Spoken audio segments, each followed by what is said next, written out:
Bom dia a todos e a todas. Eu sou o vereador Geleia Protetor, presidente da Comissão de Finanças e Orçamento da Câmara Municipal de Guarulhos. Estão presentes comigo também o vereador Geraldo Celestino, membro da comissão, o vereador Leandro Dourado, o Geraldo Celestino é o secretário, perdão, e o vereador Leandro Dourado é o membro da Comissão de Finanças e Orçamento dessa comissão. Neste momento, a Comissão de Finanças e Orçamento tem a honra de receber a Secretaria da Fazenda, que irá... Gente, desculpa que eu estou meio cego. Que irá demonstrar e avaliar o cumprimento das metas fiscais do primeiro trimestre do ano de 2025, obedecendo dessa forma o dispositivo do parágrafo 4º do artigo 9º da Lei Complementar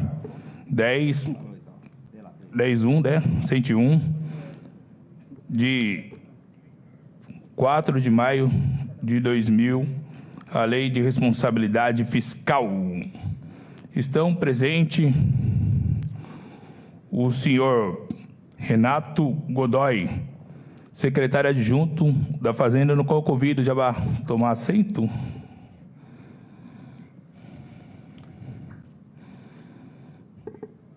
Também a senhora Ana Carolina Martins, diretora de Departamento de Tesouro, o senhor Milton Augusto, do Departamento de Gestão Imobiliário, o senhor Fábio Roberto Pavão, diretor de Departamento de Despesa, o senhor Grauco Luiz Silva, diretor de Departamento de Licitação, e o grande, sempre meu amigo Guilherme. Cadê Guilherme? Já está presente aqui.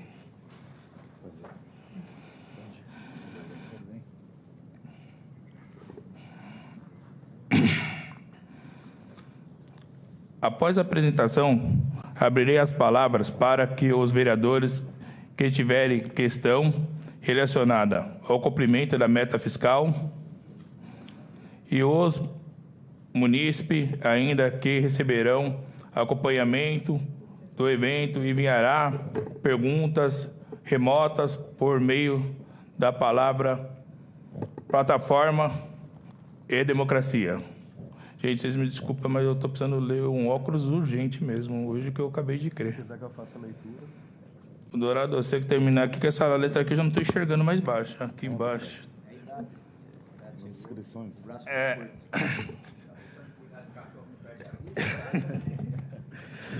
Bom dia.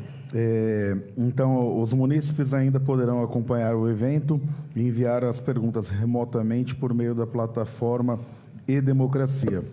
As inscrições somente serão aceitas na hora da audiência. Com a palavra, o senhor Guilherme Costa Moreira. Mas antes, só um minutinho, só passar a palavra para ele. Convidar o vereador Laércio para compor a mesa conosco, o vereador Ser, sempre bem-vindo, presidente da Comissão de Constituição e Justiça, CCJ dessa casa.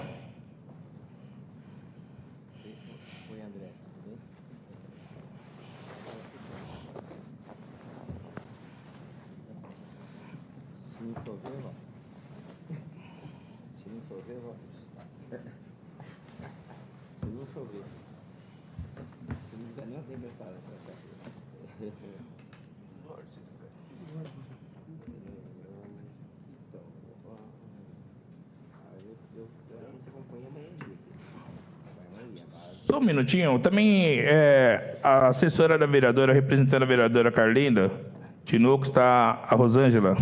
Seja bem-vinda também, então. Com a palavra. Um bom dia a todos. Em nome da Secretaria da Fazenda, cumprimento os nobres vereadores, os assessores, os colegas de secretaria e todos que nos acompanham aqui hoje. Mais uma vez, vimos aqui a primeira avaliação de resultados fiscais do governo Lucas. Então, viemos apresentar o relatório de gestão fiscal do primeiro quadrimestre de 2025.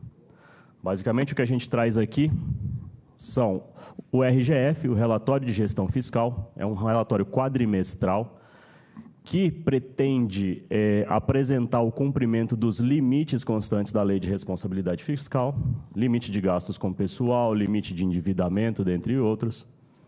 E também o REL, Relatório Resumido da Execução Orçamentária. O REL é bimestral, então aqui o REL do segundo bimestre de 2025 vai coincidir com o relatório de gestão fiscal do primeiro quadrimestre, e o REL se propõe a analisar o cumprimento daquelas metas que determinamos lá na LDO de 2025.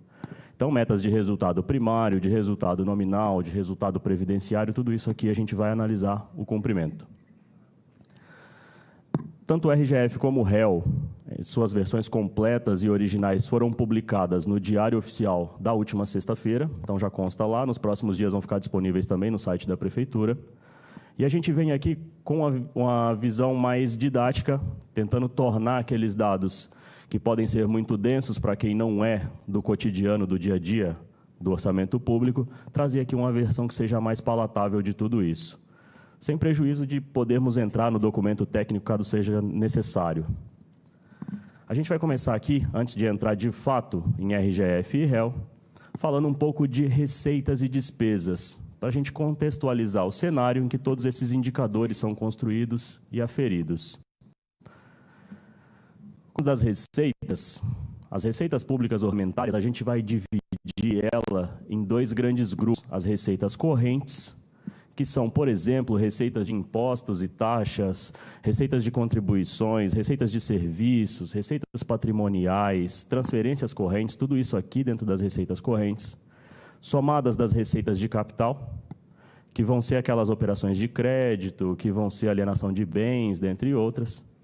Vamos deduzir da soma dessas duas receitas aquelas para formar o Fundeb. Então, por exemplo, o ICMS, quando é transferido pelo Estado ao município, sofre uma dedução de 20%, que vai ser depois recurso transferido ao Fundeb. Então, quando a gente soma as receitas correntes às receitas de capital e efetua as deduções, chegamos numa receita líquida total. As receitas correntes, comparando com o mesmo período do ano passado, tiveram um crescimento de 5,8% e somaram, nesse período agora, 2,4 bilhões. As receitas de capital somaram 53 milhões, caíram 27% em relação ao mesmo período do ano anterior. A grande queda aqui vai se explicar pelas receitas do Baquirivu, que a maior parte delas foi ingressada no exercício anterior, ainda tem recursos para ingressarem no presente exercício, mas até o momento menor do que aconteceu no ano passado, movimento natural. As deduções, como elas acompanham as receitas correntes, quanto maior um ICMS, por exemplo, maior a dedução naturalmente, porque é um percentual dele, tiveram um crescimento ali parecido com os das receitas correntes, e a receita total cresce 4,7% em relação ao ano anterior. Quando a gente olha aqui agora para esse mapa em árvore, qual que é a ideia aqui? Trazer as rubricas, mas para representar o quanto a participação delas influi no total. Então, quanto maiores aqui os quadrados e retângulos, maior é a influência da receita na receita total. Então, nesse grande quadrado maior, o ICMS, por exemplo, orçado para o exercício de 2025 em 2 bi, pelo que a gente viu até agora, caminha para que seja cumprida a meta da LOA.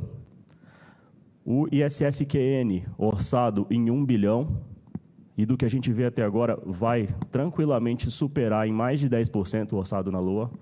Com o comportamento que vimos até agora, a expectativa é de que ele chegue a 1 bi e 100 esse ano ainda. O IPTU, 772 milhões. A transferência do Fundeb do ICMS, 626 milhões. IPVA, 382. E aí a gente vai chegando em receitas menores, em quadrados menores. A ideia é ilustrar o quanto o ICMS, o ISS, o IPTU e o IPVA, eles suportam toda essa receita municipal. Olhando para essas 4 receitas principais, acho interessante a gente ilustrar aqui um fenômeno que a gente vai chamar de sazonalidade. O que é sazonalidade? É uma variação previsível no tempo. Então, a gente vai ter mais ou menos sazonalidade dependendo de cada uma das rubricas. Eu vou ilustrar aqui 4 das principais para a gente entender como a receita municipal varia no tempo. Do lado esquerdo aqui, esse gráfico de radar, quanto mais próximo do centro eu tiver, menores os valores, mais próximos da borda, valores maiores. Então, do lado esquerdo, a gente vai ver o ISSQN. A primeira constatação nossa, ele se distribui de maneira bastante uniforme durante o ano. Então, a gente vê que de janeiro, fevereiro, março, passando por agosto, basicamente ele não sofre variação no tempo, seguindo mais ou menos uma média durante todo o exercício. Outra constatação clara aqui também que a gente vê é que ele vem numa crescente. A gente vê que lá em 2022 ele cresce quase que 10 milhões mês para 23, o mesmo tanto para 24, e em 25 ele mostra o mesmo comportamento, sempre crescendo nos últimos anos, o que é um resultado bastante interessante, principalmente para nós da Secretaria da Fazenda. Agora, quando a gente olha para o lado direito, o perfil desse gráfico do lado direito é completamente diferente, é o IPTU. O IPTU, pela própria natureza dele, ele tem uma parcela única, com vencimento em janeiro, que tem benefícios próprios da parcela única, que vai ter desconto. Então, boa parte da população opta por esse pagamento em parcela única. A gente vê ele agrupado em janeiro. Um grande volume no mês de janeiro, e daí para frente, os valores se reduzem drasticamente. Se lá no mês de janeiro eu arrecado mais de 200 milhões com o IPTU, nos meses seguintes esse número fica entre 25 e 26 milhões por mês. Então, ele já deixa de ser expressivo logo a partir do segundo mês do ano. Outra constatação aqui. E aí, efeito do congelamento, naturalmente, a gente vê que os anos estão sobrepostos. É uma receita que está estagnada naturalmente. O congelamento retorna esses valores ao valor nominal de 2017. Então, naturalmente, a gente não vai verificar aqui crescimento no IPTU. Olhando agora para as receitas transferidas, receitas próprias arrecadadas pelo Estado e transferidas ao município, mais uma vez, a gente vai ter um ICMS aqui que tem um perfil menos sazonal, se distribui de maneira mais uniforme entre os meses, não tanto quanto o ISS, mas ainda assim uniforme, concêntricos. E, só que diferente lá do ISS, que a gente vê que vem crescendo nos últimos anos, o ICMS tem oscilado bastante. Esse ano caminha para cumprir a meta da LOA, supera pouco o que foi arrecadado no mesmo período do ano passado, mas ele tem oscilado nos últimos anos e não vem num fenômeno tão concreto de crescimento quanto o ISS, por exemplo. E aí, quando a gente vai olhar para o gráfico do IPVA, muito parecido com o do IPTU, também altamente sazonal, altamente concentrado no mês de janeiro. Só que, diferente do IPTU, o IPVA não tem congelamento, a gente vê aqui que sim, ainda que sazonal, ele vai crescendo. De 2022 para 2023, expande esse gráfico, 24 também, e 25 já vem superando os anos anteriores. Seguindo analisando aqui as principais receitas, a gente traz aqui 10 das principais receitas, e a gente vai medir, a linha pontilhada é a meta de arrecadação até abril, não é a meta do ano, é a meta até abril, para a gente ver se até 30 de abril, quais as receitas correspondem àquela expectativa que a gente orçou na LOA, quais estão acima e quais estão abaixo. E a primeira delas, já chama a atenção, o IPTU. IPTU, 122 milhões abaixo do que foi orçado na LOA. Natural. A previsão de receita da LOA, os vereadores que já estavam vão lembrar que o congelamento foi votado após a previsão de receita da LOA. Então, naturalmente, o congelamento não estava aqui previsto, mas pode ser compensado pelas demais receitas, que é o que a gente vai ver a seguir. Então, a gente vê, por exemplo, um ICMS 26 milhões, acima do esperado para o período, um desempenho bastante bom. 8 milhões acima o IPVA. O ISSQN chama muita atenção, 41 milhões acima já nos primeiros 4 meses. E daí, por esse comportamento, vem a minha afirmação de que vamos superar a meta da LOA em mais de 10%. Vamos chegar a mais de 1 bilhão e 100, provavelmente, em arrecadação de ISSQN esse ano. O imposto de renda retido dos funcionários, 2 milhões acima, a dívida ativa de IPTU, 25 milhões abaixo, e aí o FPM praticamente dentro da meta, ITBI pouca diferença, e os demais pouca diferença. Quando a gente agora olha num quadro em valores e trazendo aqui a totalização final, o que eu pretendo ilustrar aqui para os senhores? Vocês vão ver que o IPTU tem esse efeito negativo de 122 milhões, mas quando a gente olha o total, lá na última linha, quando a gente soma todas as rubricas, o negativo abaixo da meta de arrecadação está em apenas 33 milhões negativo. O que isso significa? Que boa parte do efeito negativo do IPTU tem sido suprimido pelo bom desempenho das demais receitas. E como o grande efeito do IPTU é em janeiro, daí para frente ele já compõe muito menos da receita, a gente espera que a partir de junho, lá nessa receita total, a diferença acumulada já seja positiva. Então, mesmo com o IPTU não tendo um desempenho bom até o momento, as demais receitas vão compensar e até o final do exercício o resultado vai ser positivo da gente cumprir a meta da LOA de arrecadação. Partindo agora para olhar as despesas, e aqui, esse gráfico de barras, na esquerda, o ano de 2024 e na direita, o ano de 2025, a gente está falando aqui agora de fases da execução da despesa. Então, a gente vai ter um orçado inicial, aquele aprovado na LOA, um orçado atualizado, que é onde eu entro com novas receitas oriundas de superávites, oriundas de excesso de arrecadação, quando caso, das operações de crédito assinadas posteriores à aprovação da LOA. Então, tudo isso atualiza o meu orçado da despesa. Valores empenhados, em verde, em laranja mais escuros liquidados e pagos em laranja mais claro. Quando a gente compara, a primeira coisa que a gente vai ver, o orçamento de 2025 da despesa é menor do que foi 2024, tanto no orçado atualizado como no orçado inicial. Por quê? A gente viu 2024 não cumprir a meta de arrecadação. A gente viu que ficou abaixo e foi obrigado a fazer manobras de contingência durante o exercício porque a meta de receita da LOA de 2024 não foi atingida. Naturalmente, a gente precisa corrigir essa projeção para o ano seguinte. Então, 2025 vem com a projeção de receita muito mais real. Tão mais real que a gente percebe que estamos cumprindo ela. Então, natural, um orçamento menor, um orçamento mais enxuto, mas totalmente aderente à real previsão de arrecadação. E aí, a gente vai ver que a execução da despesa, empenhamento, liquidação, estão abaixo do que aconteceu no mesmo período do ano passado. Também natural. É um começo de governo, as equipes levam um tempo até serem montadas, as despesas vão ser revistas naturalmente, a equipe que chega vai dar uma olhada em todos aqueles contratos continuados e tomar decisões de continuidade ou não em cada um deles, para que viabilizem o próprio plano de governo. Então, é natural que, nesse primeiro momento, as despesas caminhem em compasso mais lento do que no exercício anterior. Quando a gente olha aqui para a nossa composição da despesa, assim como lá nas receitas, a gente divide as receitas em receitas correntes e de capital, aqui nas despesas também a gente vai fazer essa divisão. E por despesas correntes, a gente está falando de pessoal e encargos, juros da dívida e outras despesas correntes. Pessoal e encargos de todas as despesas é a única que teve crescimento, e um crescimento de 2%, natural, crescimento vegetativo da folha. É da ordem de 2% mesmo, aqueles benefícios de progressão, de quinquênios que os servidores vão acumulando ao longo da carreira, geram esse crescimento vegetativo da ordem de 2%. Todas as demais despesas sofreram retração. E aí, a grande despesa ali, as outras despesas correntes, onde vão estar todos aqueles contratos de execução, todos aqueles contratos de manutenção das secretarias, as despesas finalísticas, a gente vai ver com a redução de 24,2%, natural num começo de governo. Daqui a pouco, os contratos retomam a sua velocidade natural de execução ou são substituídos por outros, e a gente volta a executar a despesa na velocidade normal. Quando a gente vai olhar aqui para as despesas de capital, a gente vai ter ali investimentos, inversões financeiras e amortização da dívida.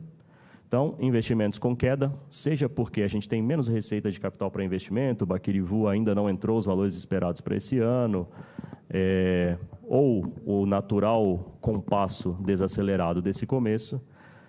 Inversões financeiras, tínhamos aqui, até o ano passado, aquelas inversões financeiras na Proguaru, a partir de agora não temos mais. E amortização da dívida, a queda de 19%. Aqui, mais uma vez, esse mapa de árvore para a gente entender as despesas da Prefeitura de Guarulhos segregadas por função administrativa. Aqui não por secretaria, não por função, por secretaria. Então, a gente vai ver a Secretaria de Educação com o maior valor orçado para o exercício, em 1,7 bi. Secretaria de Saúde, por 1,4 bi. Gestão, 872 milhões, contemplando também a folha aí. Encargos, 780 milhões, e aí dentro tem precatórios, vão ter todas aquelas despesas obrigatórias de encargos. Secretaria de Obras, 568 milhões, SAR, 330 milhões e assim por diante, mostrando o quanto essas poucas secretarias detêm o grande percentual do orçamento da despesa da Prefeitura. A seguir aqui a gente vai ver o percentual executado da despesa por cada uma das secretarias nesse primeiro quadrimestre. Não estamos falando aqui de valores executados, mas sim de percentual. Então, a gente vai ver, por exemplo, um gabinete do prefeito que já executou 33,7% do seu orçamento em 4 meses, o que bate exatamente com a média esperada para o período. Outras secretarias, por exemplo, como Secretaria de Transporte, já executaram 62%, quem mais executou percentualmente o orçamento até agora, e assim por diante. Cabe aqui falar em descompasso ou em déficits orçamentários? Nessa análise, não. Vão ter despesas que a gente vai fazer empenhos longos já para todo o exercício. E outras a gente faz o empenho mês a mês, quando é uma ata de registro de preço, eu vou emitir o empenho somente no momento da aquisição do bem ou serviço. Então, a emissão do empenho ela vai seguir regramentos diferentes, dependendo de cada uma das despesas. Entrando agora, de fato, no relatório resumido da execução orçamentária, vou passar brevemente por cada um dos anexos aqui. E a gente vai ver que vão ter anexos que vão faltar. A gente vai passar 1, 2, 3, 7 e pular para o 13. Porque tem alguns anexos do réu que eles só são obrigatórios lá no sexto bimestre. Lá no fechamento do exercício não são obrigatórios nesses intermediários bimestrais.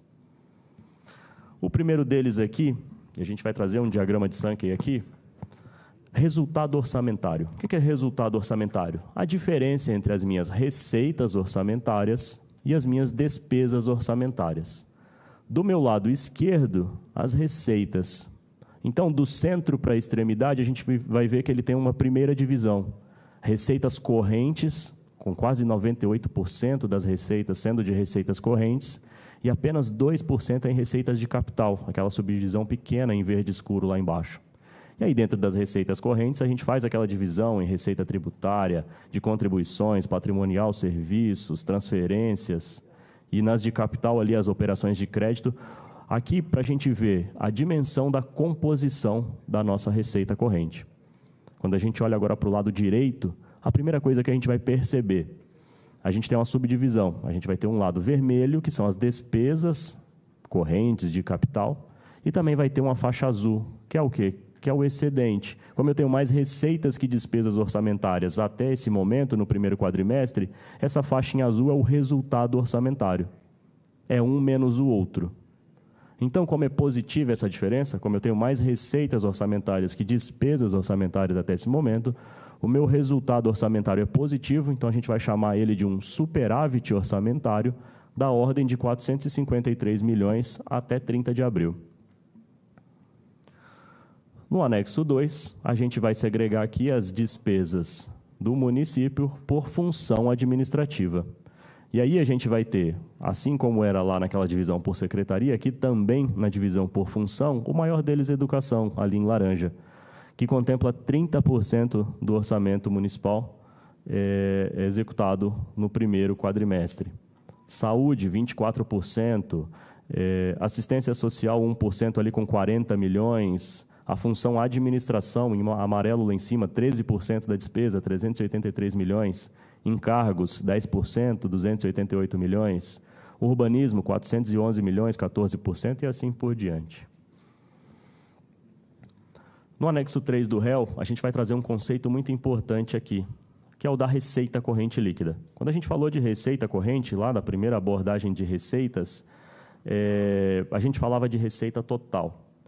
O que é a receita corrente líquida? É toda a minha receita corrente deduzida daquelas deduções, daquela separação dos 20% para a formação do Fundeb. Isso gera para mim a receita corrente líquida. E aí, qual que é a importância da receita corrente líquida? A receita corrente líquida é o meu parâmetro para calcular todos os percentuais dos limites da lei de responsabilidade. Então, quando eu falar de limite de gasto com pessoal, é o gasto com pessoal dividido pela receita corrente líquida. E aí eu vou chegar no percentual. É o gasto com pessoal em relação à receita corrente líquida.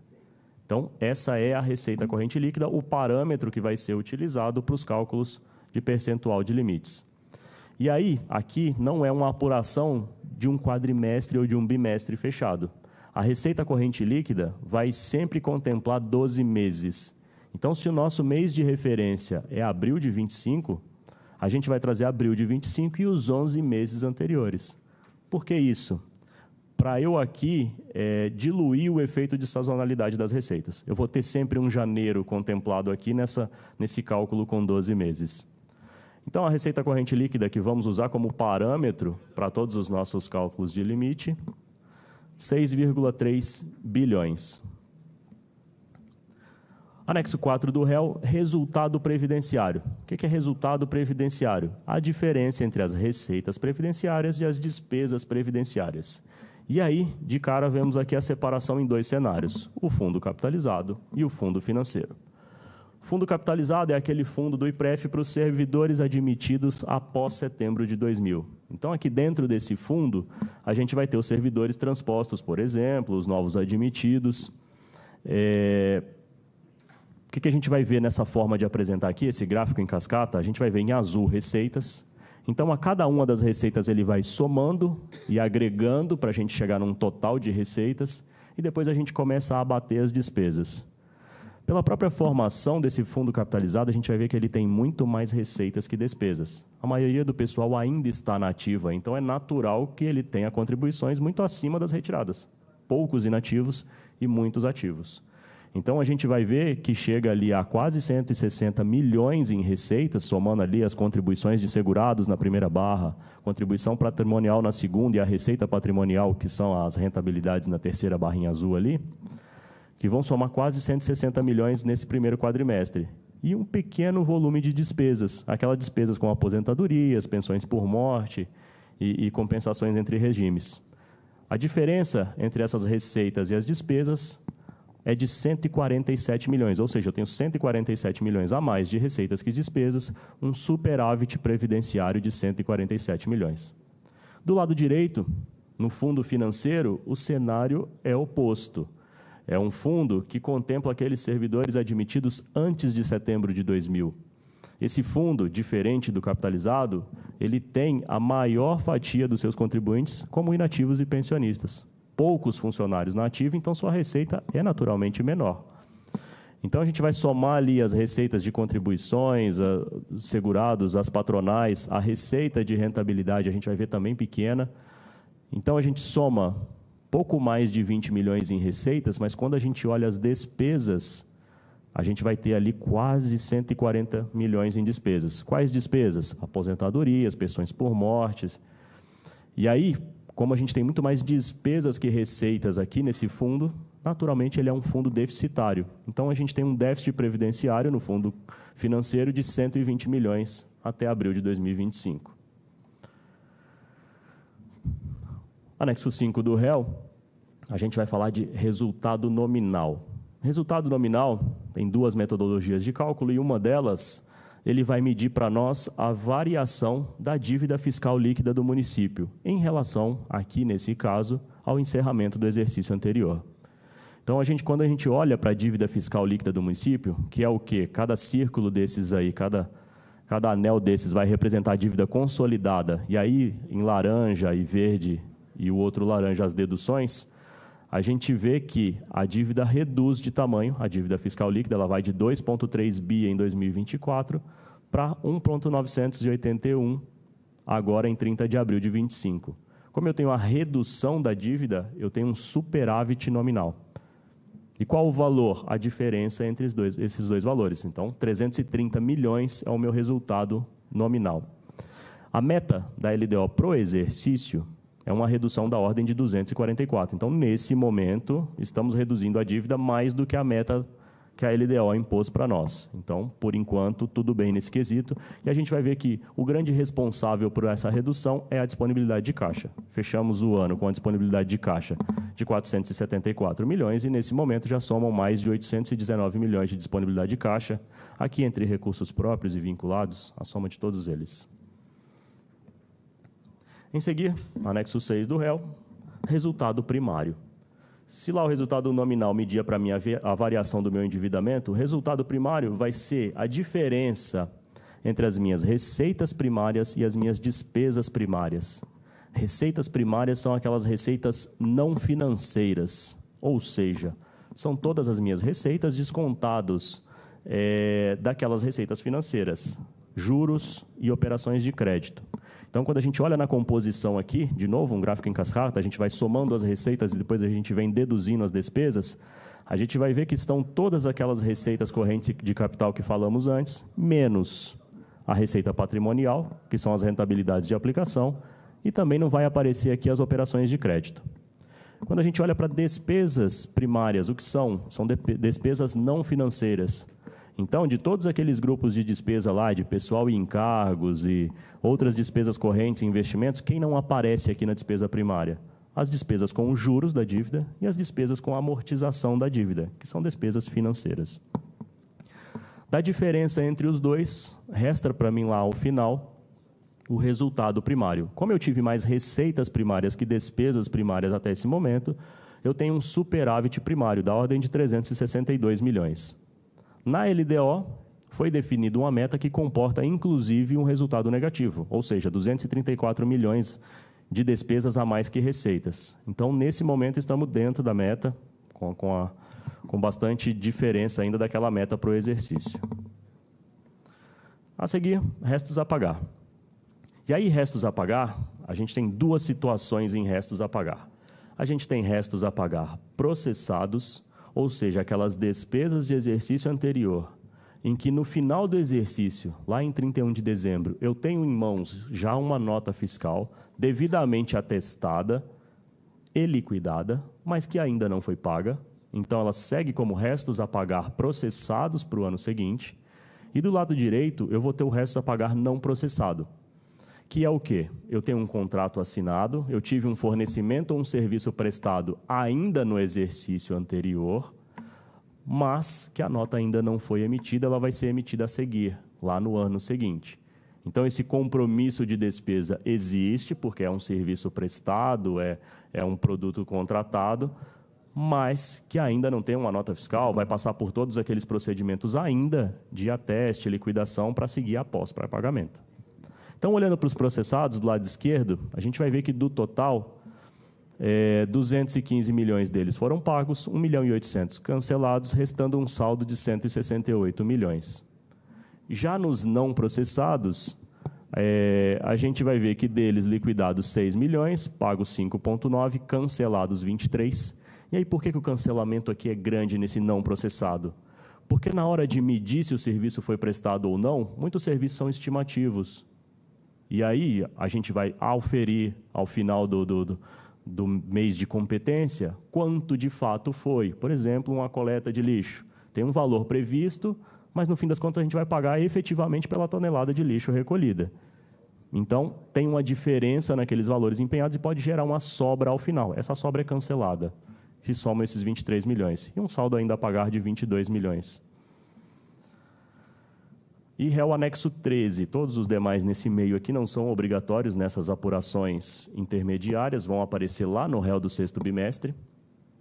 Gastos com PPP. E aí, é imposto por nós, pelo STN, por meio do Manual de Demonstrativos Fiscais, que a gente faça uma extrapolação para os próximos 10 anos. Então, em 2024, no encerramento do exercício, gastamos com PPP 0,72% da receita corrente líquida. O limite máximo definido é de 5%. Em 2025, até o momento, 0,21%. Então, tudo isso ainda bastante longe do limite. Hoje, duas PPPs ativas, que são a da iluminação e a da construção do Hospital da Criança. E aí, a expectativa para os demais exercícios, aumentando bastante, mas ainda ficando enquadrada dentro do limite. Com isso, a gente encerra o réu e vai para o RGF. Relatório de gestão fiscal. O primeiro anexo deles vai falar de gastos com pessoal. Um tema que teve em pauta recentemente, e aqui vamos trazer dados oficiais e tentar esclarecer o assunto um pouco mais. Nesse momento, o nosso gasto total com pessoal da ordem de 2,75 bi. Aí, considerando aqui, esse 2,75 bi, estamos falando de 12 meses. de abril de 2025 mais os 11 meses anteriores. Então, 2,75 bi. Desses, 79% com o pessoal ativo, 10% com inativos e pensionistas e 11% com o pessoal terceirizado, que também compõe essa conta. 2,7 bi representam 41,6% da receita corrente líquida. Então, a gente fala ali do primeiro dos limites ali, próximo a 49%, 48, próximo a 49%, dá uma aparência de alguma margem para gastos com o pessoal. Só que a folha não é estática. A gente tem o crescimento vegetativo dela, que vai continuar ocorrendo até o final do exercício. A gente tem reposições de servidores em diversas áreas essenciais que não podem deixar de acontecer. Então, quando a gente olha para um cenário estático de hoje, pode dar a impressão de que a gente está longe desse limite. Quando a gente adiciona a essa conta toda a previsão de reposição, por exemplo, de médicos ou professores em áreas essenciais que não podemos deixar de fazer, mais o crescimento vegetativo, mais o reajuste que já foi dado, que ainda não aparece aqui, estamos falando ainda de 30 de abril de 2025, a projeção, aí sim, aí já fica muito perto do limite de alerta para o encerramento do exercício. E as ações são graves, então o ideal é sempre agir com muita prudência aqui quando a gente fala em gasto com o pessoal. Quando a gente olha aqui um histórico, trazendo aqui lá desde 2002, a gente vai ver agora que em alguns momentos da história ultrapassamos ali o limite de alerta. Desde 2002 nunca passamos disso, mas ultrapassamos e retornamos. Ali na pandemia, a gente vê que, mais uma vez, não pelo aumento de gastos com o pessoal, mas pela redução da receita, também passamos, e rapidamente reconduzido ao limite. O anexo 2 do RGF vai falar do limite de endividamento. E para a gente falar de limite de endividamento, vamos aqui trazer o que é a nossa dívida consolidada. Primeiro, quando a gente fala de dívida consolidada ou fundada, estamos falando aqui de toda aquela dívida com exigibilidade, com vencimento superior a 12 meses. Tudo que tiver vencimento menor, como, por exemplo, restos a pagar, que já é um vencimento imediato, menos de 12 meses, a gente está falando de dívida flutuante. Quando a gente falar aqui de dívida consolidada, a gente está falando de todas aquelas com vencimentos superiores a 12 meses, ainda que tenham parcelas para a gente pagar nos meses de já.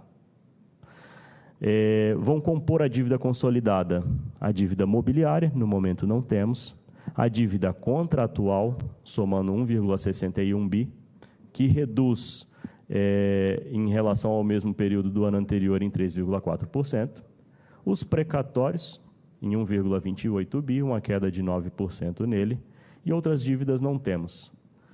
Vamos detalhar aqui agora o que é essa dívida contratual, para a gente entender quais são as dívidas hoje que compõem o endividamento do município. Destaquei em azul as 5 principais ali, nos balõezinhos azuis. A maior dívida hoje, saldo em 30 de abril de 25, dívida de INSS de exercícios anteriores a 2017. Lá em 2017, o governo que chegou à época tinha dívidas de INSS de várias ordens, por não recolhimento de INSS patronal ou de outras fontes de INSS, da ordem de mais de 1 bilhão. Foi parcelado lá em 2017, segue sendo pago, e o saldo dessa dívida em 30 de abril, somando 543 milhões. 33% da dívida ainda é esse INSS não recolhido anterior a 2017. A segunda maior dívida, a CAF do Baquirivu, 424 milhões, uma dívida recente, 26,32%. A terceira maior, o Programa Saneamento para Todos, com contratos que são lá, a maior parte desses contratos de 2014, que ainda seguem pagos e tem um saldo a pagar de 236 milhões. Finisa, dívida recente agora, 112 milhões. Programa Para o Transporte, também lá de 2014, daquele período, mais de 100 milhões ainda em saldo. E todas as demais dívidas aqui, Desenvolve São Paulo, PEMAT, as dívidas da Proguaru, que ainda restaram, PENA-FM, parcelamento do IPREF e tantos mais. Somando um total de 1 bilhão e 610 milhões da nossa dívida contratual. Olhando a dívida em relação à receita corrente líquida, para estabelecer aqui percentuais, o limite definido de 120%, no momento, a gente chega no nosso mínimo histórico de endividamento. Mas quando a gente olha para dados do passado, e aí a gente vai ver que esse período de 2012 a 2016, essa dívida ultrapassou esse limite, chegou ao seu máximo em 2016 de 165,7%, dados auferidos lá no relatório de contas do tribunal. Então, desde então, essa dívida vem sendo reduzida e chega agora a seu mínimo histórico de 31,3%. Ainda no anexo 2 do RGF, ele vai trazer também a dívida previdenciária. E aqui é aquele fenômeno que a gente sempre comenta da dívida negativa. O que é isso? A gente vê uma dívida consolidada previdenciária de 1 bilhão, só que quando a gente olha para a disponibilidade de caixa, temos 2 bilhões e 100 em caixa. Ou seja, o dinheiro que eu tenho em caixa hoje é suficiente para pagar toda a dívida. Então, eu tenho uma dívida negativa. E aí, no RGF, anexos 3 e 4, o 3 vai falar do limite percentual de garantias concedidas, temos 0%, então, ok, enquadrados dentro do limite, e o limite de operações de crédito, que precisam ficar abaixo dos 16%, nesse momento 0,48%, também devidamente enquadrados dentro dos limites da Lei de Responsabilidade Fiscal. Trago aqui, não é obrigatório aqui, o réu anexo 8, que são o limite de gastos com educação. Então, vem nesse gráfico histórico, a gente mostrando que no passado já ocorreu de não cumprirmos esse mínimo constitucional, atualmente cumprindo, e para 2025, nesse momento, considerando as despesas empenhadas, 35%. É natural, esse valor está bastante elevado nesse momento do ano, muitas despesas são empenhadas para vários meses, então gera essa deformação nesse momento. É natural que, com o passar dos meses, esse número vai se aproximando e vai ficar ali perto dos 26%, 25%, como é o tradicional. E nos gastos com saúde, trazemos aqui também esse histórico, chegando nesse momento em despesas aqui liquidadas, da ordem de 25,41%, lá, réu anexo 12. Era o que tínhamos a trazer, agradeço a atenção de todos e fico à disposição para quaisquer dúvidas ou discussões sobre os números. Obrigado. Só quero anunciar a presença da vereadora Janete Rocha Pietá, também da vereadora Fernanda Cude e também do alemão do transporte. Ah, alemão aí.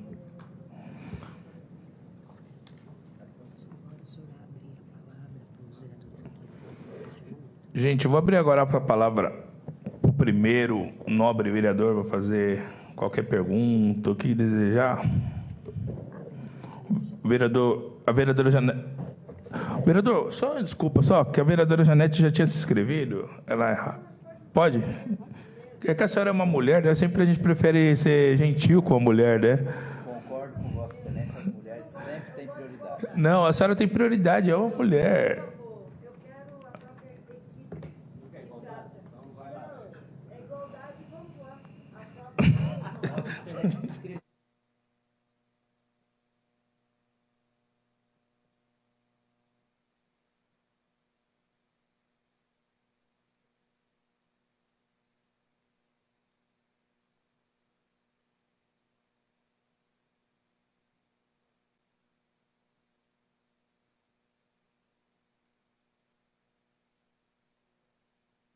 Bom dia a todas, a vereadora Fernanda e a mesa aqui presente, presidindo, Leandro Dourado, Eugeleia e o nosso querido amigo Laércio Sandes.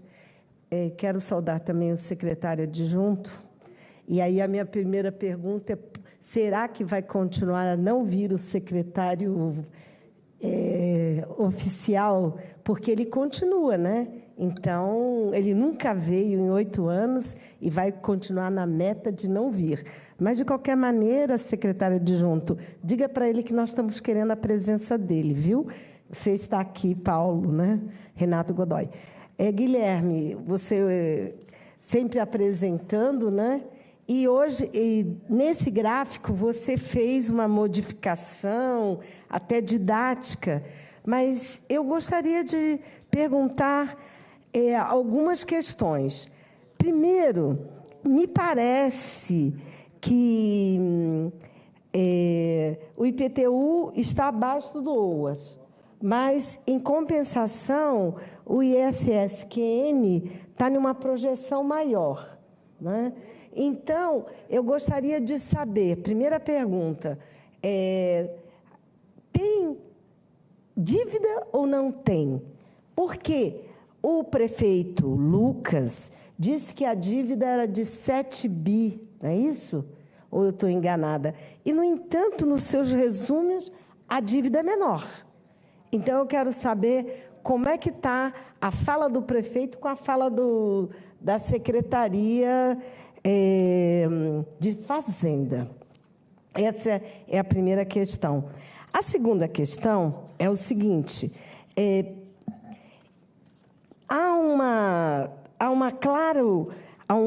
desculpa, eu não consegui ir acompanhando e anotando as perguntas, mas eu vejo que tem algumas dívidas, eu vou logo para as dívidas, que estão em relação ao Baquirivu, né, que é a segunda dívida.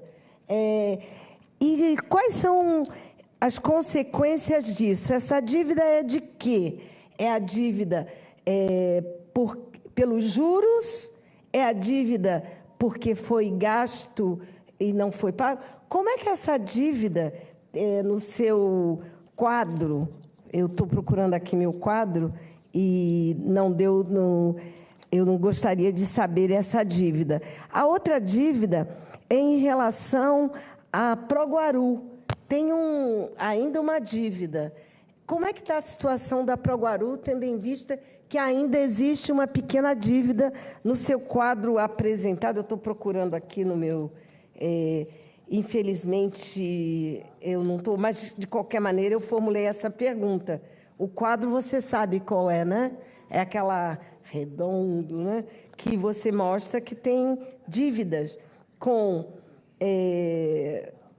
o Baquirivu, e como eu quero explicação dessa dívida, e também a dívida com... eu já falei as dívidas que eu estou querendo saber, né? E, finalmente, me parece... Eu tentei acompanhar, mas, Guilherme, você tem uma visão melhor. Parece que a previsão feita pela LDO é menor do que a previsão real. É isso? Então, eu gostaria de fazer, a partir disso, 3 questões. Primeiro, por que não está havendo contratação de RH? Porque em todos os lugares está necessário. Eu venho agora de uma UBS, que está faltando médicos, que está faltando assistentes, ACS, controle, enfermagem. Por quê? E também eu não entendo como é que funciona a fazenda versus a realidade. Porque está havendo... Parece superávit, e, no entanto, o que chega para nós é que não tem. Então, me explica isso. E também, a segunda pergunta é por que só 2% de aumento para todos os funcionários? Eu sei que é o maior gasto, mas qual foi a projeção, tendo em vista que a inflação está por volta de 5,45%. Né? Então, e qual a projeção que se tem superávit em algumas questões que você apontou? Como é que não tem dinheiro para pagar o mínimo que seria a inflação, tendo em vista que o repasse da inflação na questão do salário mínimo foi 7%, 8% que a categoria estava pedindo, portanto, estava ali na faixa. E está um pouco acima, mas não de forma abusiva. E termino agradecendo esse gráfico, mas queria saber também, nessa página aqui de despesas, primeiro quadrimestre de 2025, por que é que o gabinete gastou 33,76%? E a saúde, 46%. Pô, está muito próximo, né? Por que é que a educação 49 e 33 no gabinete. Como é que foi essa dívida? Como é que foi esse gasto nesse primeiro semestre no gabinete? Será na questão de comunicação? Aonde está? Por favor, eu gostaria de uma descrição dessa dívida, porque ela, a meu ver, está muito alta. Está mais alta do que a Fazenda. A Fazenda ganhou 42, né? Mas está muito próxima da Fazenda, da saúde, da educação, de obras, né? E outras secretarias, a meu ver, que são importantes, gestão, está mais alta que a gestão. Então, por favor, me explique essa despesa, nominando claramente como é que se deu, em que se deu, né?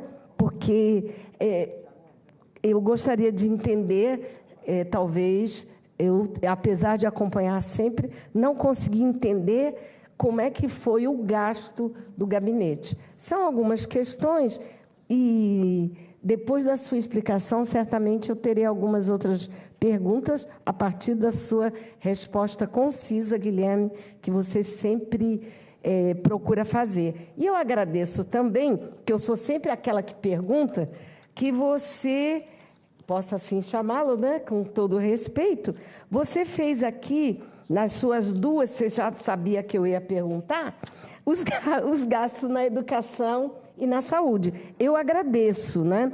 Agora, você vê que na educação a projeção é 35, quando a obrigação é 25. Mas você disse que no decorrer pode ir acertando, mas 35 para 25% é uma projeção bem alta, a meu ver, né? A saúde, na verdade, a projeção é de 25, mas por que era 23? Em 2024 foi 23. Então, aliás, eu trouxe para comparar, não deu tempo de eu estudar tudo, e aí eu vou fazer 2 pedidos. Que esse relatório chegue pelo menos no início da semana, para a gente ter tempo. Eu recebi esse relatório às 5h30 da tarde, né? Mas eu tenho outras coisas a fazer também, né? Então, e como eu sei que você sempre anota essas minhas questões, eu peço que o próximo relatório chegue pelo menos 2 dias antes, para que a gente possa fazer uma pesquisa, um estudo comparativo melhor, né? E, de qualquer maneira, muito obrigada pela sua atenção. Guilherme, resposta. Agora você, depois a gente passa para o Laércio. Pode ser? Tudo bem, vamos lá responder a vereadora Janete. Pode ir com calma, com calma. Anotei todas, não vamos pular nenhuma, fique tranquila. Vamos lá, vereadora. Começou falando sobre desempenho de IPTU e ISS. Na verdade, é isso mesmo. A gente vê o IPTU abaixo. Ali, quando a gente aprovou a LOA, aprovou junto o congelamento de IPTU. Então, já muito no finalzinho, a projeção de receita não foi refeita. Então, natural que esse congelamento influa negativamente na proposta inicial, na projeção inicial do IPTU. Tudo bem que esse efeito vai ser compensado pelo bom desempenho do ISS. O ISS vem já nos últimos anos,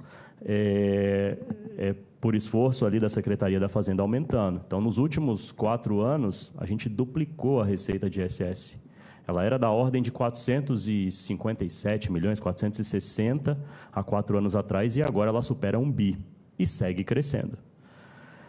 Quando a gente falou de dívida, lembro da última vez aqui que perguntaram também daquela divergência de valores de dívida, do número que fala o prefeito Lucas e do número que aparece aqui. A gente falando aqui de uma dívida consolidada, que vai somar aquela dívida contratual de 1,6 bi mais 1,2 bi de precatórios, então vão dar 2,8 bi de dívida. Porém, da última vez eu esclareci aqui que naquele cálculo do prefeito a gente falava daquelas dívidas do encerramento do SAI. O SAI tinha dívidas da ordem de 3 bilhões, que com a concessão dos serviços da Sabesp, uma das cláusulas daquele contrato era a suspensão da exigibilidade daquela dívida. Então, aquela dívida de 3 bilhões, ela não deixou de existir, ela só vai deixar de existir de fato ao final do contrato, quando cumprido todo o contrato. Então, nesse momento suspenso, se a gente incluir essa possível dívida na conta, aí sim a gente chega naqueles 5 bilhões. O que aparece aqui no consolidado, 2,8, é o que hoje é exigível do município.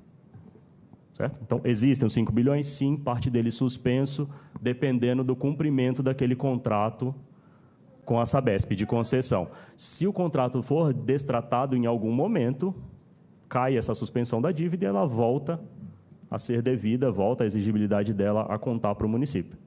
Certo? Então, está atrelada essa suspensão e quitação ao final do contrato, desde que cumpramos o contrato de concessão até o final dele. Me permitam voltar aqui, vou voltar lá no da dívida. A vereadora falou das dívidas, vou trazê-las aqui, essa aqui. Vamos lá. Essa aí. Baquirivu.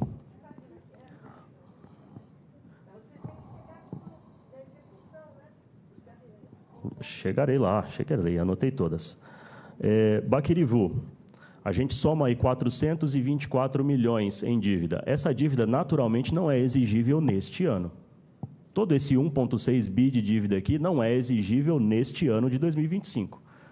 A dívida contratual, sendo parte da dívida consolidada, da dívida fundada, é uma dívida exigida ao longo de anos. Então, a gente aqui está falando de parcelamentos, que vão ter parcelas vencendo dentro deste exercício, naturalmente, mas que tem muito mais parcelas ao longo dos anos. Esse INSS, lembro, porque vi a informação ainda hoje, ainda tem 106 parcelas a serem cumpridas, esse parcelamento de INSS.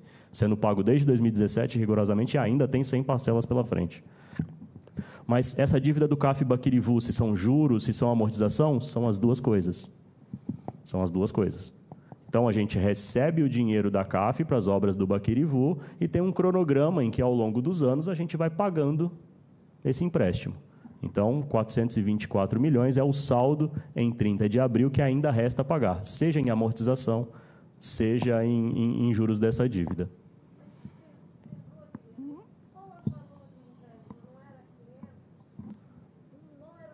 $95 milhões.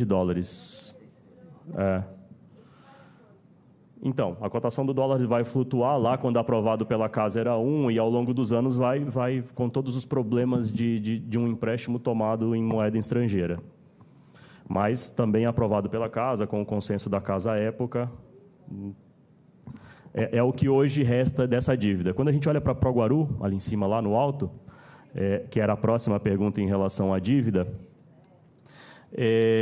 no encerramento da Proguaru foi feito um encontro de contas de tudo aquilo que a Proguaru tinha de ativos e passivos, e ao final ainda sobraram dívidas. Essas dívidas da Proguaru que estão aí são parcelamentos com a Receita Federal, de dívidas de INSS, de fundo de garantia, dívidas do longo dos anos parcelados pela Proguaru, junto à Receita Federal, que seguem sendo pagas agora pelo município. Não são mais dívidas da Proguaru, a gente só sinaliza para saber a origem dessa dívida, mas agora elas já são dívidas do município.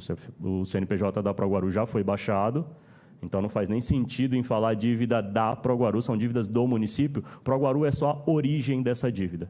Eram parcelamentos que eram pagos pela Proguaru, feitos pela Proguaru, assumidos pelo município agora. Certo? Seguindo em frente. A vereadora fala das previsões de LDO.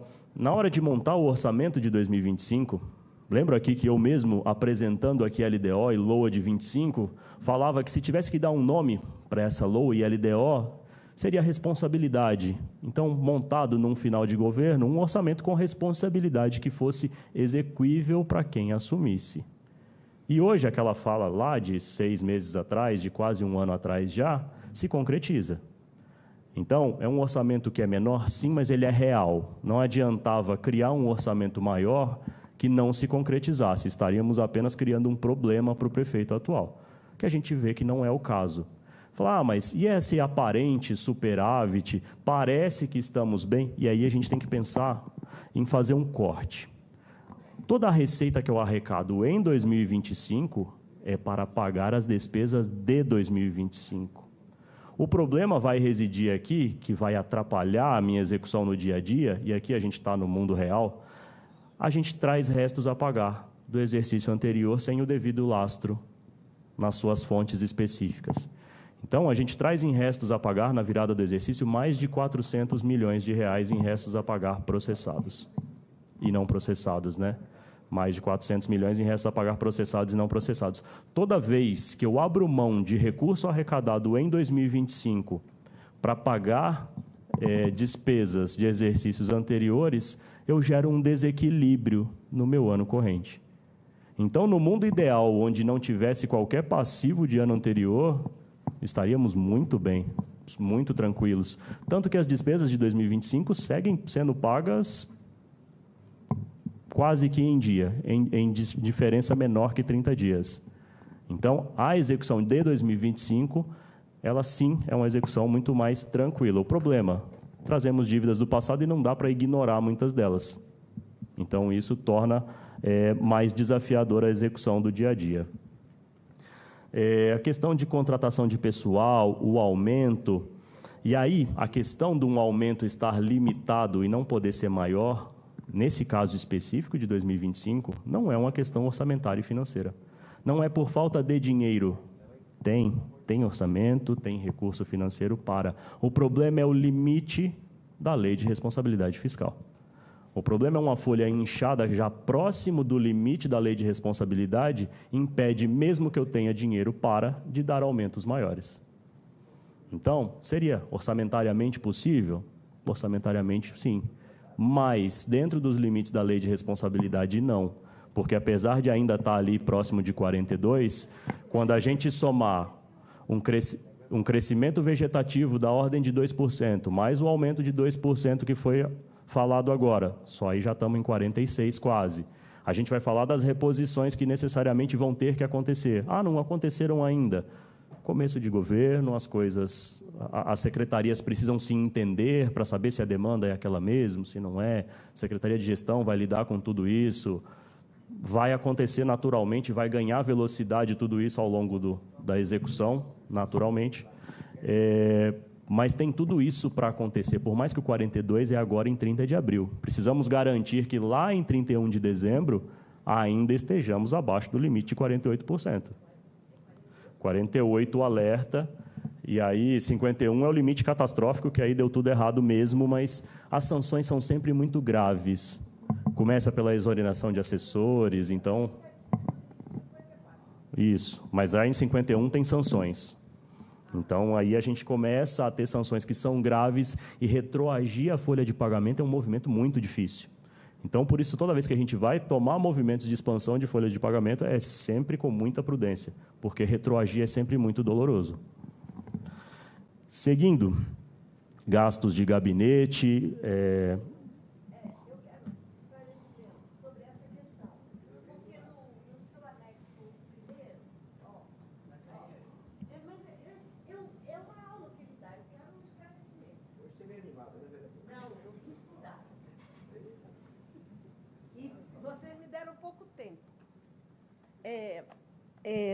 Não, olha, eu gosto de entender mesmo, porque isso é fundamental, porque como é que a gente faz políticas públicas sem dinheiro?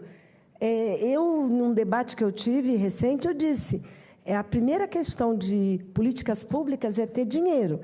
E no seu anexo primeiro, você coloca, Guilherme, que o prudencial é 51,3%. E o máximo é 54, e nós estamos em 41,6. Portanto, ainda existe 41 para 51, tem 10%, ou não? Eu queria entender, mas é literalmente entender, sabe? Que eu vejo os números, eu adoro matemática, mas eu quero entender como é que a Fazenda trabalha para... Porque as demandas são muito grandes. E vocês, quando a gente cobra saúde, vocês falavam, vou ver lá com o secretário. Sexta-feira eu vou ver. Mas eu queria entender. Porque, veja, você coloca a previsão de 2025 foi 41,6. 2024, 42,6. O limite é 51,3. E o máximo é 54. Portanto, ainda tem uma margem... você poderia pôr nesse anexo 1 e me explicar? Porque eu não entendo, viu? Então, vereadora, é tudo isso aí que eu disse. No processo do projeto de lei que aprovou os 2%, tem lá o cálculo do impacto. E a gente vai ver e esse impacto, a lei de responsabilidade me obriga a fazer esse impacto não só para um ano, mas é para o ano de vigência e os 2 seguintes. Então, quando eu vou olhar, por mais que eu já disse aqui, o crescimento vegetativo de 2%, por causa das progressões e quinquênios, já iríamos ali para 43, quase 44. Mais o 2% de aumento, bateríamos lá ali quase em 46. Reposições já iam deixar a gente lá próximo de 48. Quando a gente extrapola isso para os próximos anos, o risco da gente descumprir se tornaria muito grande. Mas e se a receita aumentar? Se a receita aumentar, a gente retoma uma pauta de discussão no ano seguinte. Se no ano seguinte tivermos receitas maiores, esperamos que tenhamos, aí a gente discute em cima de novos números, mas em cima dos números atuais e considerando toda a prudência que o assunto merece, é de fato o limite do melhor que era possível fazer nesse momento. Dos gastos das secretarias. Deixa eu tentar retornar e achar aqui para a gente ver essa informação. Essa informação aqui é uma informação em percentual gasto de orçamento, não em valores. Mas eu trouxe aqui o material paralelo aqui, deixo com a vereadora a seguir, para a gente ver isso em valores executados até agora. Oi? Esse vai estar lá no começo, bem no começo. Apesar de serem 33% do gabinete do prefeito, o orçamento do gabinete do prefeito é de R$ 545 mil. 33% disso, 545 mil. Empenhados, 184 mil. São 33%, mas de um valor bastante pequeno. Então, são as anuidades, são coisas típicas ali do gastos do gabinete, não nos assustam, gastos normais, mas em valor muito pequeno, 184 mil. Quando a gente vai olhar, por exemplo, uma saúde, que está aí executando 46% na saúde, a gente está falando de 682 milhões. Então, de uma ordem de grandeza completamente diferente. Então, essa variação percentual pode enganar a gente muitas vezes que um percentual elevado de um número pequeno ainda vai ser um número pequeno. Comunicação ainda não teve, 0 gastos até agora. O contrato de comunicação está na Secretaria de Governo, mas ele ainda está em licitação. Então, o processo ainda está sendo preparado para licitação, então hoje não tem contrato, R$0 empenhados para comunicação. Tem um material aqui, deixo com a vereadora a seguir. Seguindo... gastos com saúde e educação, falamos aqui, né? Educação, deixa eu te falar o valor aqui. Empenhados até o momento, 860 milhões.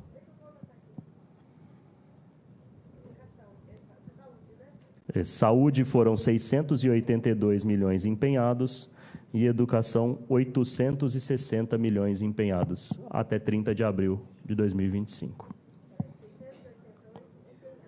Isso. 860 milhões.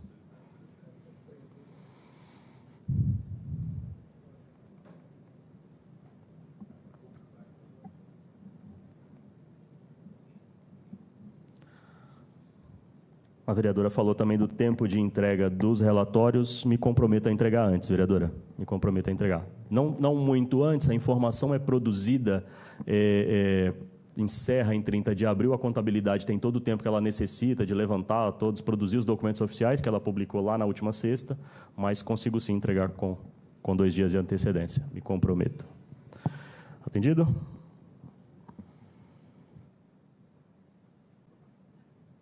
Só queria aproveitar para anunciar a presença do vereador Maurício Guti e do nosso vice-líder, Wellington Bezerra.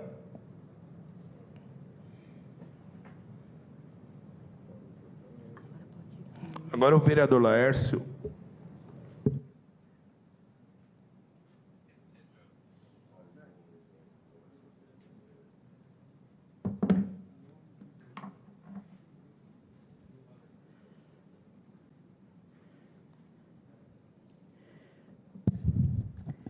Bom dia a todos, mais uma vez. Guilherme, estava prestando atenção nos seus dados técnicos. Sou advogado e, por mais que procure usar de uma certa didática, é difícil para quem não vivencia finanças públicas entender o que é liquidado, o que é empenhado. Eu acho que essas técnicas precisaria ser mais claro daqui para frente, sugestão da minha parte, para que quem está lá em casa assistindo, por exemplo, pelo Facebook, entenda o que é isso. Eu sei do que se trata, mas a população, de um modo geral, quem não tem vivência com finanças públicas, não entende. Isso fica a título de sugestão. Você fez referência a alguns números, e eu gostaria de ver se é isso mesmo. Você falou que ficou em caixa, em dezembro de 24, 474 milhões.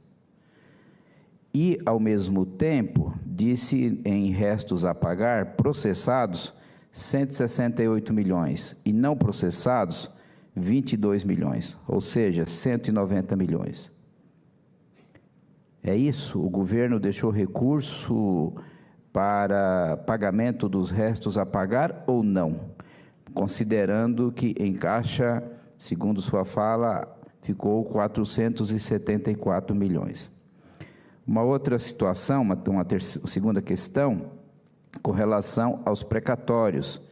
Você fez referência de 1,2 bilhões. É de conhecimento geral que para o ano de 2026, somente com o segmento de transporte, temos um precatório aí de 600 a 700 milhões. E temos um outro precatório com a Ságua, do grupo OAS, de 400 milhões. Só aí dá quase 1,2 bilhões. E temos diversos outros passivos de ordem trabalhista e precatório comum. Precatório trabalhista, ele tem preferência, chamado precatório alimentar, e que me parece que impacta esse número de 1,2. Então, eu gostaria de seu esclarecimento, considerando que você fez o mapeamento dos principais compromissos da dívida pela frente. E uma terceira questão, você fez referência que nós temos 2 PPP, da iluminação pública, que está em execução, cumprimento, etc., e do Hospital da Criança. Com relação especificamente ao Hospital da Criança e do Adolescente, lá na região do Taboão, o município está arcando com algum pagamento desta natureza, considerando que lá é um esqueleto, é um buraco, e que nada foi feito, só teve publicidade no governo do ex-prefeito Guti. Então, eu gostaria que você esclarecesse especificamente com relação a essa segunda PPP do Hospital da Criança e Adolescente. Muito obrigado.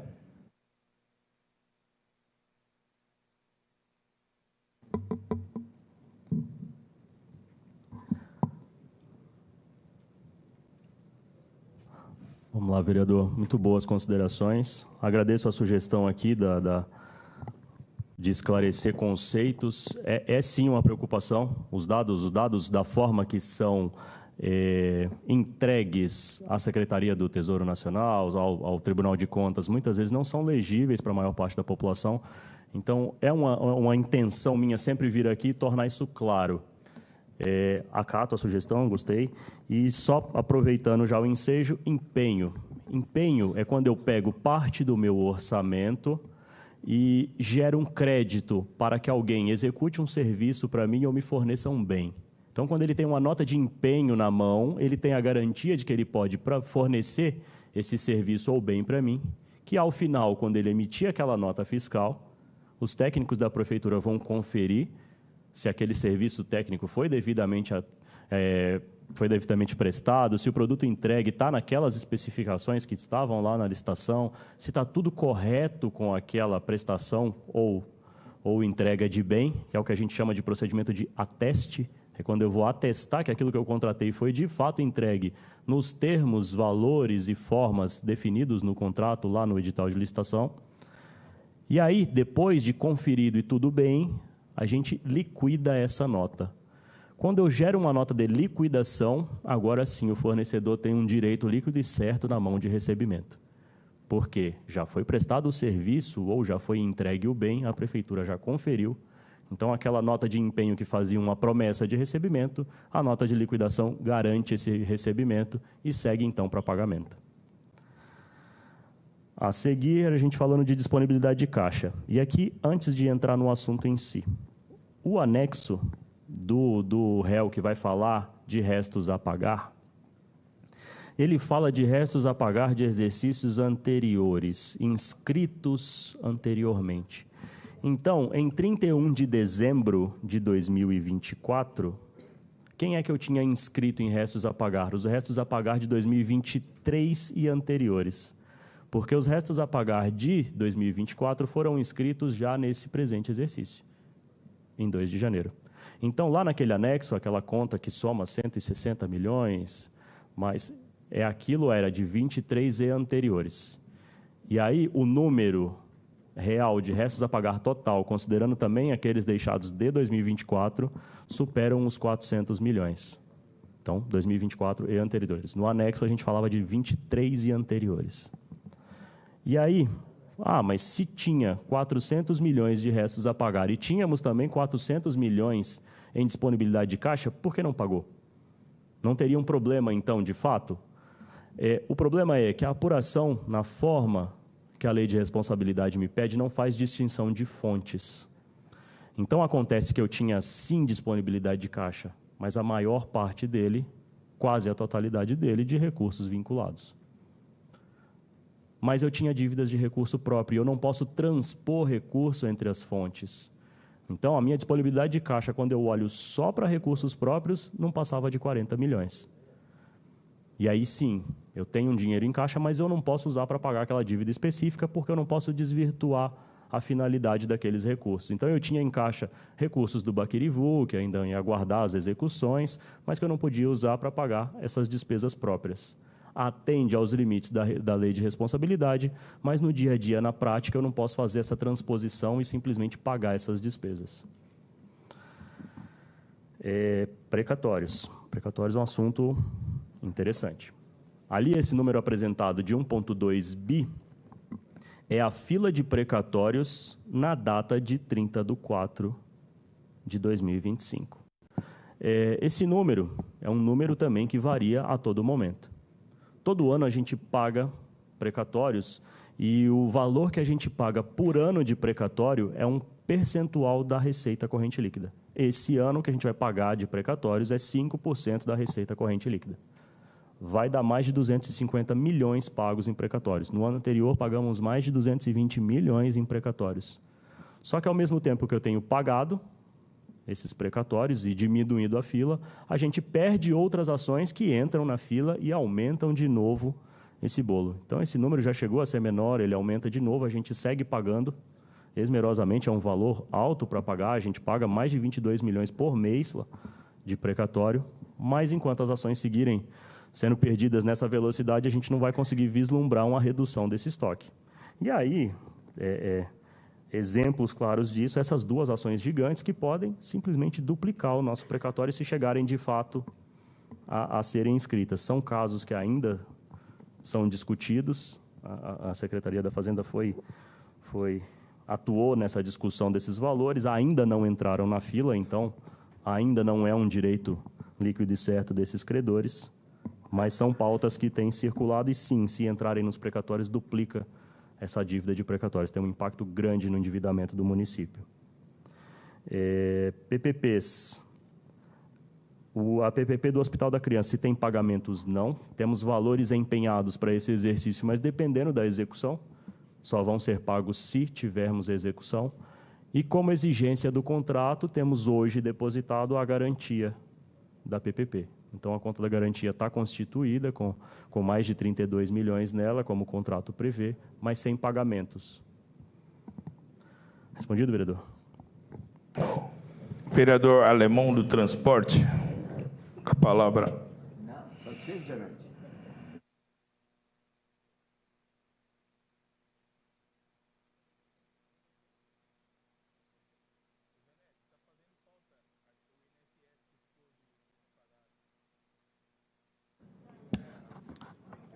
Bom dia, senhor presidente. Bom dia, colegas vereadores, público presente, pessoal que está nos assistindo pela TV Câmara. Cumprimentar o nosso secretário adjunto, Paulo, e o Guilherme, que está prestando contas aqui para a gente. Gostaria de tirar algumas dúvidas aqui, Guilherme. Primeiro, sobre aquela dívida que foi apresentada, tem um valor lá que é mencionado para o transporte, acho que de 2014. Gostaria de saber do que se trata, né, se você consegue responder. Desses 1,6 bi, qual o valor mensal? Porque isso é um valor bruto. Quanto que a gente paga mensal desses 1,6 bi total? Se existe algum plano para melhorar a arrecadação do município? Qual o ativo atual da prefeitura? Teríamos também saldo para a implantação de equipamentos públicos, hospital, CEL, creche, áreas de lazer, se dessa arrecadação tem previsão para equipamentos públicos, instalação. E quanto já pagamos com transporte nesse mandato atual? Quanto já foi gasto com o transporte? É isso. Muito obrigado. Com você, Guilherme.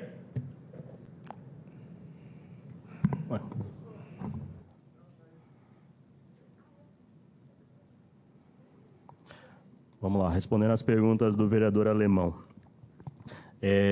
Essa dívida do Protransporte, isso é um contrato de financiamento, um programa do governo federal à época, que repassou recursos, a grande maioria deles, hoje em dia, praticamente já não entra recursos desses programas, restou apenas o pagamento desses contratos de financiamento. Eu não vou saber precisar o valor exato aqui para o vereador, eu não tenho esse número de cabeça, mas posso fornecê-lo. É um número fácil que a gente tem pronto, posso fornecê-lo para o senhor, do montante que pagamos mensalmente e anual de todas essas dívidas. Melhoria da arrecadação, sim, é pauta. A gente vê uma melhora nos últimos anos grande na arrecadação. A gente sair de 4,7, 4,8 bi em 5, 6 anos atrás para chegar a 7 bi agora. Então, tem sim uma melhora sensível, mas ainda não chegamos ao limite do que é possível. Então, a gente vê um ISS ainda em franca ascensão, pode aumentar ainda mais. A Secretaria da Fazenda, junto com a Secretaria de Governo, o prefeito tem trabalhado nessas novas abordagens para que isso viabilize as políticas públicas que, de fato, são a intenção de quem senta para governar, entregar para a população. E isso passa por arrecadar mais naturalmente, é pauta e, naturalmente, a gente vai começar a ver isso acontecer em breve. Ainda chegado o momento de entendermos como funciona tudo, a equipe nova chegando, uma reestruturação sendo desenhada para tornar isso mais viável. Então, é algo que naturalmente vamos acompanhar ainda no decorrer desse ano. Ativo da Prefeitura. A gente vai falar hoje numa disponibilidade de caixa de 800 milhões, mas também a gente vê que a gente tem um passivo que vai contrabalancear isso. Não trouxéssemos dívida do passado, a situação seria bastante tranquila nesse momento. Para cumprir as despesas de 2025, tudo que a gente tem arrecadado é suficiente. E aí o grande problema vai estar nessa dívida que vem do passado. Mas no mundo real é como é, não dá para a gente ignorar essa dívida do passado com fornecedores que forneceram seus produtos, que prestaram seus serviços e vão precisar receber em algum momento. Então, toda vez que a gente traz essa dívida do passado para agora, a gente compromete um pouco a nossa entrega atual. E aí, já emendando na próxima pergunta, é possível implantar? Sim. Sim, a gente está construindo nesse momento um PPA. O que é o PPA? É o plano de médio prazo que vai dar a cara do prefeito Lucas e vai dar uma roupagem orçamentária para tudo aquilo que promete e pretende o prefeito. Então, entregar tudo isso vai passar por selecionar prioridades e montar um plano que seja factível. Lá no mês de agosto, vai ser submetido para a apreciação dessa casa, esse PPA. E lá vão estar descritos Quais serão as prioridades desse governo? Quais serão as metas desse governo? E aí vamos ter metas físicas e quantificáveis. E aí sim, vai ser esse momento de, é possível isso que está sendo proposto aqui? A ideia é que sim, a ideia é que o plano que chegue aqui seja um plano factível. Se a gente fizer as nossas seleções de prioridades da forma correta, tudo naturalmente não dá para fazer, o recurso é finito e o nosso gasto de manutenção ele é naturalmente alto, o custeio do serviço público ele é caro por natureza, então a margem de discricionariedade é pequena. Já li vários artigos por aí que falam que essa margem é menor do que 8% de discricionariedade, porque boa parte do recurso já é comprometido pela Constituição, pelas leis locais e por gastos obrigatórios pela própria natureza, mas dentro disso que é discricionário, sim, é possível. E aí lá nesse PPA que vai ser entregue em agosto para apreciação da casa, a gente vai ter isso muito explícito. A gente vai ter a cara do que pretende o prefeito em um plano orçamentário de médio prazo. Gastos com transporte, o número exato eu não vou saber falar, mas mensalmente o custo do transporte público em Guarulhos fica entre 10 e 12 milhões. E aí vai variar as medições no mês, não sou técnico da área, não entendo, mas nós que pagamos um valor entre 10 e 12 milhões mês para o transporte público de passageiros de Guarulhos. Respondido? Mais algum vereador? Só tem uma pergunta que chegou para você, Guilherme. Você responde para a gente, pelo munícipe? Chegou aqui uma pergunta pela plataforma E-Democracia, encaminhada por João Vitor Campos dos Reis, e ele pergunta sobre o Hospital Animal de Guarulhos. E aí ele vai falar que inaugurado no ano passado, fala de atendimentos. Nesse momento, e aqui eu vou falar da visão da Secretaria da Fazenda, que é a informação que eu tenho. Seria leviano de falar qualquer coisa fora disso. Mas, da Secretaria da Fazenda, os custos de implantação foram pagos, as parcelas mensais, à medida que chegam na Fazenda, são pagas.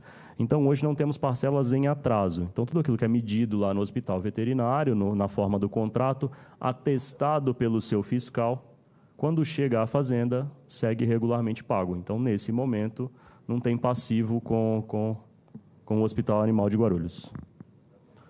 Aí, quanto à execução do contrato, aí só a própria pasta vai poder esclarecer.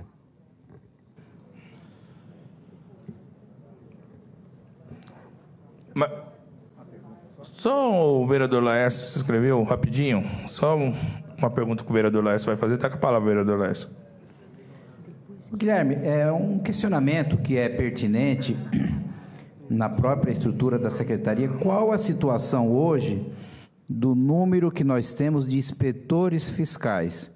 Dos antigos, dos que tomaram posse, qual é o número ideal e qual é a perspectiva específica com relação aos inspetores? Sabemos que o trabalho desses profissionais vai de encontro ao seu relatório, na ideia de melhorar a arrecadação da cidade cada vez mais. Qual é o quadro? Considerando que Campinas, outras cidades, estão anos-luz distante de Guarulhos. Então, é uma preocupação da minha parte e de muitos outros com relação a esta carreira na cidade de Guarulhos. Vereador, vou responder no limite da informação que eu tenho. A carreira de inspetores fiscais é uma daquelas carreiras envolvidas naquela investigação de corrupção da Polícia Civil do Estado. A investigação ainda segue em andamento pela Polícia Civil e pelo Ministério Público, segue em sigilo nos dois casos. Então, a Secretaria, quando acionada, fornece as informações necessárias. Os servidores afastados seguem afastados preventivamente, com a remuneração até esse momento. Tivemos servidores contratados naquele concurso feito lá em 2021, 2022. Alguns deles passaram em outros concursos e acabaram indo. Hoje o quadro é de 10 ou 11, algo próximo a isso, mas naturalmente tudo isso é ainda afetado pelas investigações. Então, enquanto da não conclusão dessas investigações, o limite do que a secretaria pode fazer está bastante reduzido. Então, não sei falar mais, porque segue em sigilo, então não temos, de fato, a informação. Mas o cenário atual é esse. Para as considerações finais, vou passar a palavra para o Paulo Renato Godoy, secretário adjunto. Vossa Excelência, com a palavra.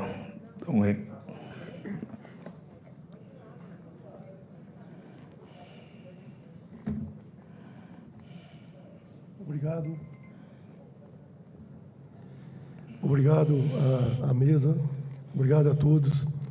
Eu acho que o Guilherme fez uma explanação bem sucinta da situação da Prefeitura, e a Prefeitura está sempre querendo melhorar toda a sua parte de arrecadatória, né? É o que a gente está trabalhando agora.